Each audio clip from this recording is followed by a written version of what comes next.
Hey guys, as I'm sure you're all aware from my recent video, and many other YouTubers' videos, stingers have basically become impossible to obtain in Swarm Simulator. Not even Revolution macro is as good as it once was. Public servers are completely overpopulated with people trying to use a public Vic hop system. And because of that, stinger farming has slowly collapsed. But after thinking about this for a while, I genuinely believe I've come up with a solution that if Onett implemented, could change Swarm Simulator forever. First, let's talk about the backstory, before the stinger epidemic. Back in 2024 and parts of 2025, we had two reliable ways to farm stingers. Option 1 was Natro Macro. If you had a VIP server and ran it overnight, you could farm up to 100 stingers a day by killing vicious bees during nighttime. But if you were boosting daily, you would eventually run out, since each boost uses at least 120 stingers. So naturally, players needed a better solution. That's when Revolution macro was introduced. This macro was hands down the best free and publicly available stinger farming method we had ever seen.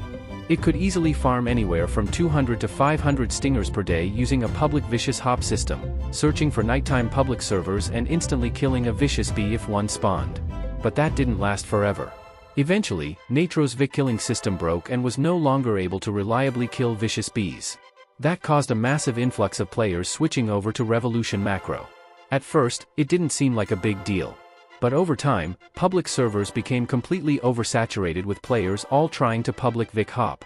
And as more players flooded in, the amount of stingers per person dropped lower and lower every single day. And that brings us to today.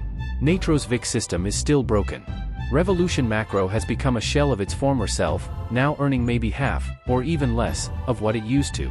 And realistically, the only ways to get stingers now are either paying someone a lot of value to farm them for you, or hacking, which obviously isn't good for the game.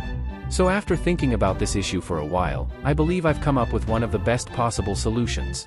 What if Onett added repeatable panda bear quests that reward stingers upon completion? Think about it. This would give players a consistent, legitimate way to earn stingers, reduce reliance on overcrowded public Vic hopping, help players who don't have high-level bees, and create a permanent, balanced feature in the game. It wouldn't make stingers free, you'd still have to grind for them, but it would provide stability. Players could slowly stack stingers over time without worrying about whether their macro works or whether public servers are overloaded. Now realistically, the chances of this being added are low.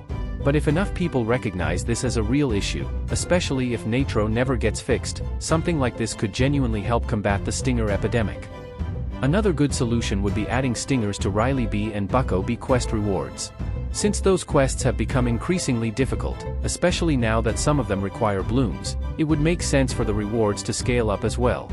Adding stingers would give players a more worthwhile incentive to push through the 250 quests, while also creating another reliable and consistent source of stingers. And that's going to be the end of today's video.